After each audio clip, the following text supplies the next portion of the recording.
In the annals of history, few figures have left as indelible a mark as Alexander the Great.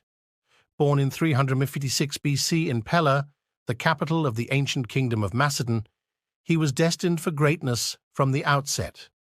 Tutored by the renowned philosopher Aristotle, Alexander imbibed wisdom alongside his martial education, forging a mind as sharp as the sword he would one day wield.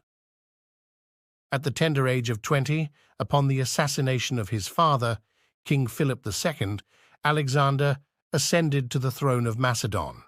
His ambition knew no bounds, and his first act was to quell internal dissent and solidify his hold over the kingdom. Then, with a gleam of conquest in his eye, he turned his gaze outward.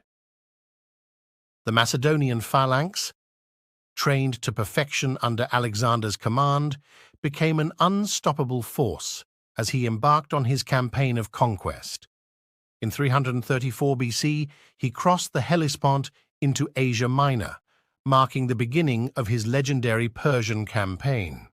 At the Battle of Granicus, he defeated the Persian forces under the command of Memnon of Rhodes, heralding the start of his relentless march eastward.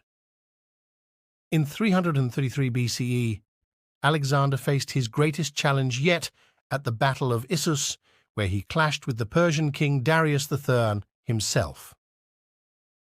Despite being heavily outnumbered, Alexander's tactical brilliance and audacity secured a resounding victory, forcing Darius to flee for his life. Undeterred, Alexander pressed on, capturing key cities such as Tyre and Gaza, before finally laying siege to the jewel of the Persian Empire, Babylon. The fall of Babylon in 331 BCE marked a turning point in Alexander's conquests. With Persia now firmly under his control, he turned his attention to the fabled lands of Egypt, where he was hailed as a liberator and crowned pharaoh. From there he continued his march eastward, crossing the deserts of Mesopotamia and the mountains of Central Asia. In 326 BCE, Alexander reached the banks of the mighty river Indus, the eastern edge of the known world. Though his army was weary and his men yearned for home, Alexander's thirst for conquest remained unquenched. However, even the mightiest of conquerors must eventually yield to fate.